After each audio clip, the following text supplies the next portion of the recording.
Hi, everybody. I'm back again. And yeah, it's another day. Sorry I'm so late. This is one of the reasons why I didn't want to put a schedule down because I am never really sure of my time.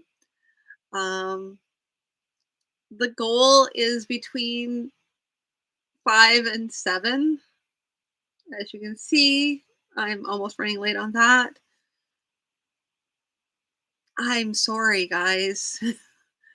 I would like to be able to give you guys better time frames, but it's whenever it happens. So, hi everybody. Thank you for tuning in. For those of you who have never watched this before, on chapter 6, so you might want to go back to the beginning because I'm actually telling a story. I've been telling that before, but I didn't say it say it enough times. Um, yeah, so this is chapter 6 of an amount. I believe it's 20. I want to say 28 chapters. I think it's that. That sounds like a good random number. It's around that range. Like it's in between I think it's between 28 and 32, somewhere in there. So we're on chapter 6 of that. And of the first book of a at least a two-book series. It'll be like the originals were 2 books. There may be more that I would write afterwards, depending on where this series goes. I'm not really sure. Um, Again, as I keep on saying to everybody, I've never read this before in my life. Not that I remember anyway. So I don't know how it goes. We're gonna find out together. And yeah, and also gonna be doing some marking up for editing. So if you see my head go down and I stop talking, it's because I'm busy marking up the manuscript to a minimum, or at least I'll be witty while I'm doing it. Maybe, hopefully, I'll be talking. Talking will happen. Anyway, without further ado, I present words. Oh boy, yeah, I haven't even started reading. This is happening.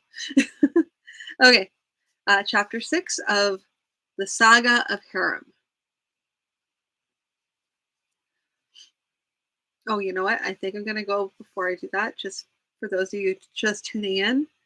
When last we left, our heroes, Merritt had come bursting into the room that they were sharing at the inn and exclaimed, Saradin has chosen me to go follow with him. Who is Saradin, you ask? Saradin is the leader of a very, very, very popular and successful adventuring party. So that is where we last left off. And now, back to chapter 6. Saradin wants you? They were back down in the common room once more, as Asteran had sleepily threatened to strangle them if they continued to jabber while she was resting. Certainly, I've told you that already. But I had thought we would stay together. I know what it is. You're jealous because I have this great opportunity and you don't. No, I do not feel jealous. He paused on the point of saying that he felt betrayed, but that was such a strong word. I have an idea then, said Merritt. Let us arm wrestle for it. Take my hand, and the winner will take the place with Saradin. Before he could say yes or no, Haran was clasping Merritt's hand. He was about to say this was foolishness, that Merritt could have the place with Saradin, but already Merritt had given the signal, and without really wanting to, Haran was pushing against Merritt's arm. With half his mind, he noticed Merritt's left arm moving, and then there was a stab of pain in his knee. Momentarily distracted, his hand hit the table and heard Merritt shout in triumph. Then he saw Merritt putting the dagger away, and he knew what had happened. Merritt had pricked his knee under the table. Haran stood suddenly, and Merritt stood as well, his hand still on his dagger. If you had thought of it first, you'd have done it yourself, he declared in a defensive tone. And if a venturer stays to the rules all the time, he ends by being a pauper. He paused, and Harem, remembering that he had not really wanted the place to Sheridan, relaxed a little. Merritt went on. Look, I'll talk to them in Sheridan's band and see if they'll take the two of us. But even if they don't, think what this means. It's a grand opportunity. There are five of them.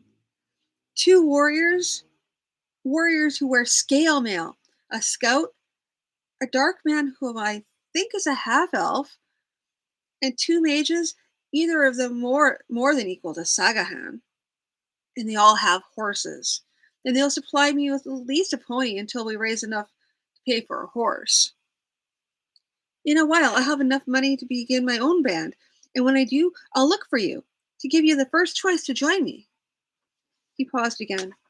You see, it is better that I do this. What we have here with this band, we have a warrior who is a drunkard, a scout who is a woman, and a mage who is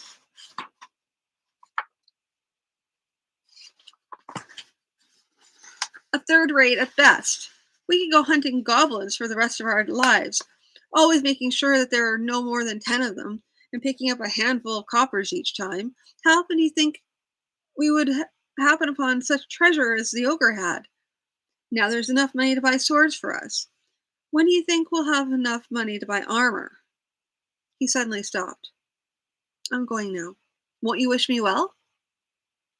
And despite everything, Harum realized that Merritt had been a loyal friend up to now, and that he'd be sorry to see him go. He would be sorry to see him go, and that it would be churlish to send him off in anger. I wish you well indeed, Merritt, and when you form your own band, do come and look for me. Merritt smiled broadly. I will, and may it go well with you too, Harum. I'd just like to pause and say I'm kind of put out about the whole entire woman thing. I don't take that well. But he's generally insulting anyway, so I'm going to take it for now.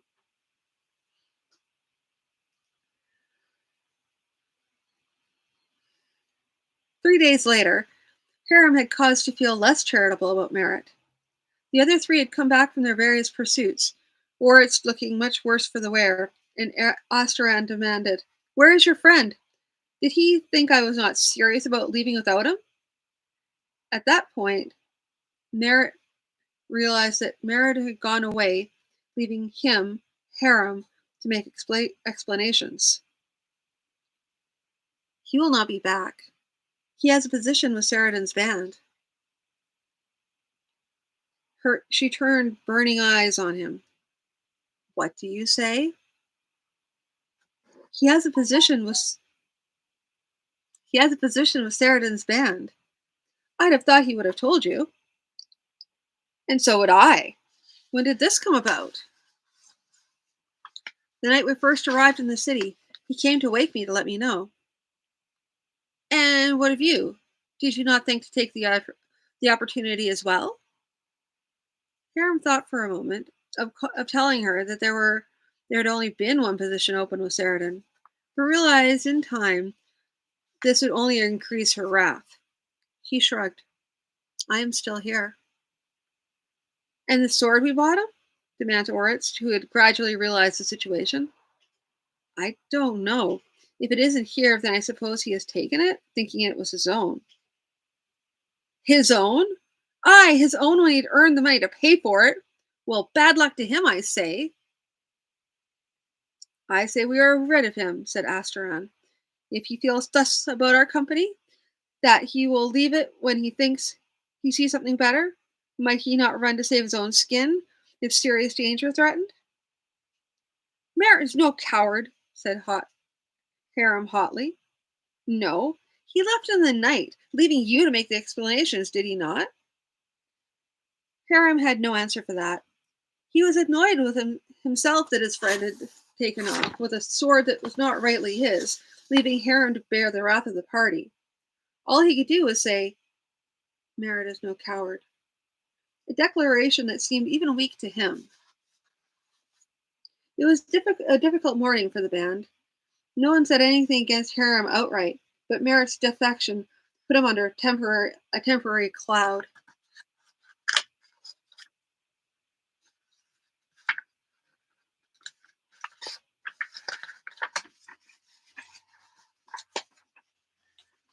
The band did not fret over the situation for long, though. I've looked around at horses here and there, said Asteran. I've sorted out a couple of horse dealers where we can probably get good mounts without putting ourselves back on the brink of starvation.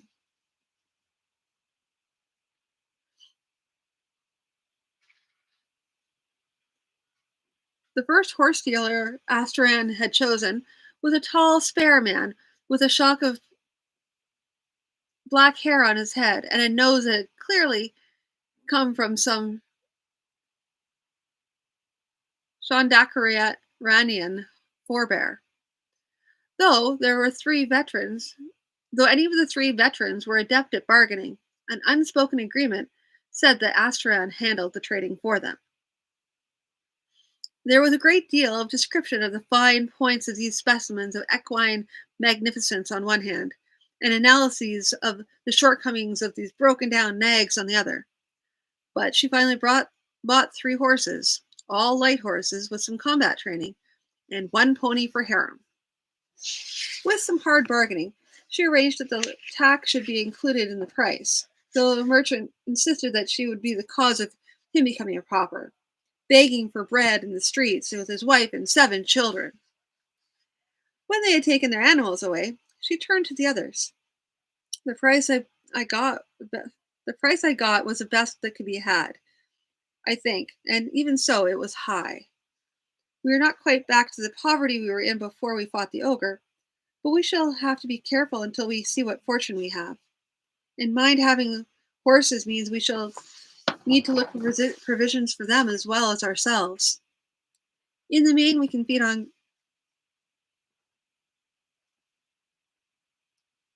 In the main, they can feed on grass, but they will do better their grain as well. I am not unfamiliar with the care and feeding of horses, said Orit stiffly. She shot him a look. Aye, a good Shonda Ranian. My apologies. In some circumstances, I tend to forget. I tend to lecture like our mage. She flashed a fleeting grin. Segahen smiled briefly, but said nothing. The animals had all been given names to which they would respond. Hiram's pony was ironically Arkwelt, the same name as the mighty charger of ancient hero Vestavor of the Nine Dragons. Hiram thought that the day-to-day life of adventurer had driven all capacity for imaginative daydreams out of him. But when he was mounted on Arkwelt, he found that he could envision himself as a bold paladin mounted on his war horse. He said nothing to the others, of course. Without merit, Hiram found himself drawn more and more into the company of the three veterans. Without merit to practice with, for instance, he was forced to practice sword work with Orist. Having become used to merit, Hiram found that Orist was an entirely different proposition. For one thing, he loomed over Hiram like a large oak tree, and though the warrior held back some of his strength, Hiram felt himself completely overmatched. The shock of the Shondakaranian's first blow almost tore the sword from Hiram's hand. Orts dropped back into a guard position. Tradan Viran, on to the thing. It won't do you much good lying in the dirt. Listen, boy, I am larger than you, and in the normal run of things, I would chop you out of my way as a farmer chops a pesky willow. But what I am intending here is to train you so you will not be a willow bush for the first big man you come against. Therefore, the first thing you must learn is not to let the size of the opponent or his armor or his fangs or his fluffy pink bunny tail distract you from your purpose. Affirmative free pose. Not familiar with the word. It gets a question mark.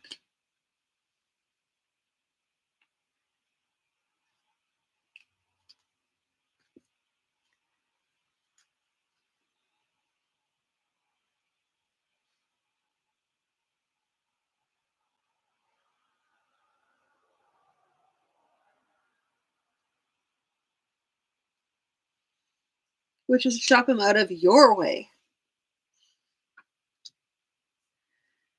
Now again, Oryx had possessed much more stamina than Merritt ever had, and was still calmly and quietly going through the sword drills when Hiram was ready to drop. He changed off occasionally with Asteran, saying, "For the learning the balance of the sword in the hand, one opponent is fine. For learning the finer points, you need variety." He also had Hiram drill with Asteran's sword, and with Ord's sword as well. Asteran scowled at the thought of allowing another to touch her blade. Ort said, "I know and I understand your feelings, but it is for the good of us all." He turned to Hiram and said, "If you learn to handle your sword only, fine for you. But if in the midst of a melee your blade breaks and you must take one from a fallen foe, you will not be allowed more than an instant to find the difference in its heft and balance." Asteran taught him as well. The tricks of the wilds, the knowledge of plants and the like.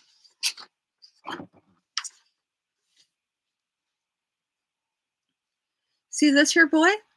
Foxglove. You can brew up a deadly poison with it. And on the other hand, this willow, its bark can be made into a tea, useful for treating pain or even some fevers. You can chew on it for relief from pain, though the taste is not particularly pleasant. In fact, when making the tea, you might want to toss in a bit of that mint over there."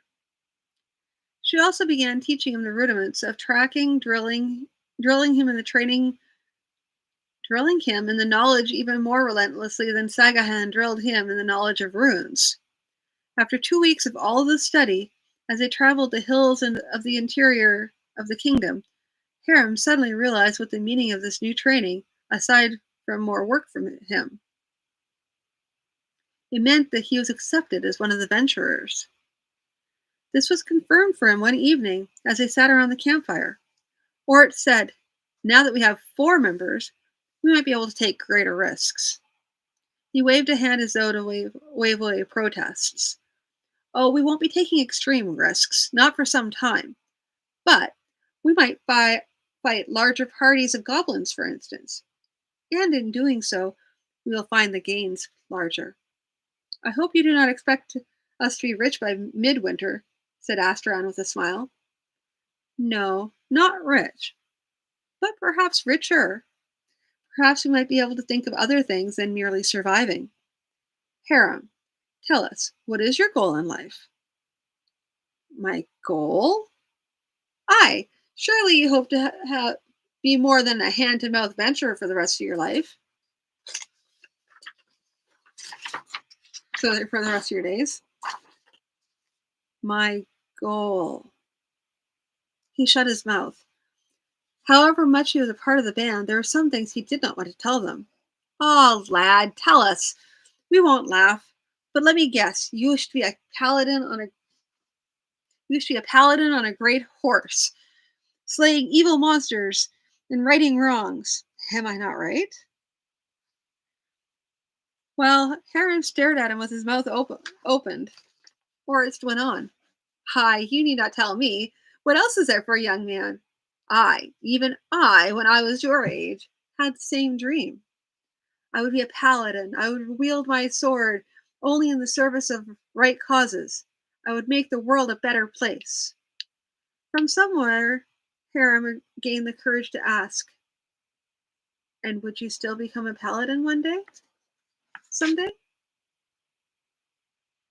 Wait, and will you still become a paladin someday?" Oris turned blazing eyes on him, and Harem knew ought not to have asked that question. Then the warrior's face softened, and he looked into the embers of the fire as into some far distance. "I become a paladin?" Between the days of youth and the time of becoming a man, many things change, whether we will them or no, and sometimes a moment of foolish will undo all the good intentions of past years. He looked up at Harem, deep sadness on his face.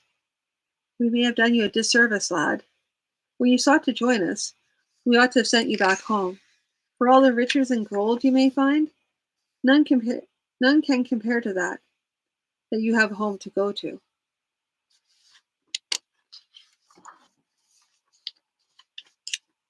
The same thing which had made him inquire about Ort's desire to become a paladin prompted Haram to ask if he had no home to go to. He was about to speak when he saw Sagahan looking at him and shaking his head. He closed his mouth. But the warrior looked quickly from one to another and smiled bleakly. As though Haram had actually spoken, he said, I might go at home again, if I were ready for the welcome. Enough years that have passed that many will have forgotten what has passed. There would be some of those whose memories will be long. If I were to come home with enough wealth and 40 warriors riding at my back, they would not turn me out again. He said silent. Nope, that should be stayed. Hmm.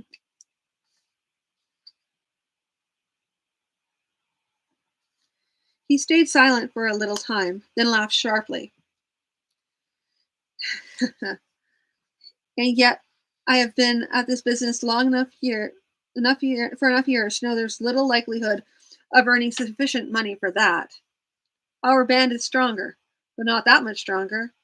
And it will be the rare time that sees us up against an ogre or any other creature with so much treasure. I must learn to curb my dreams. They only cause me pain.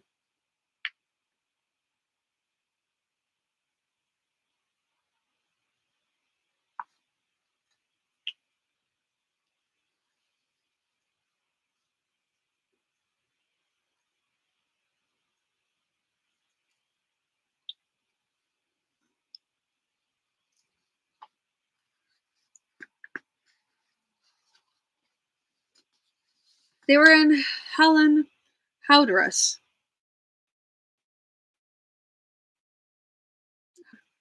Helen Howard Howard how oh my gosh, sorry. Helen Howardress. Howard Das. Just for reference, there's two words, Halan, Helen, very easy to say. Second one, not so easy to say, Howardus. Howardus. Um, I'll spell it out. Howrdas.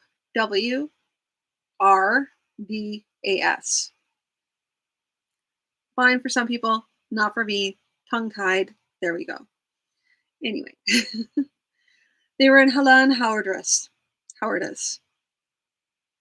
a fortified town guarding the Shundakranian border, when they were accosted. The man was a merchant, clearly one of the town's wealthier citizens, as his clothing could attest. He was not fat, though he was clearly well fed, and he came up to their table when they were in the midst of eating their dinner. Sirs, might I beg a moment of your time? They all looked up at him. He was dressed in red and gold, and a ring in his ear, which Haram suspected could pay for the week's lodging for the four of them. His eyes were hazel, and he had a grim look to his mouth. Be seated, sir. Haram remembered one of Ort's many lessons.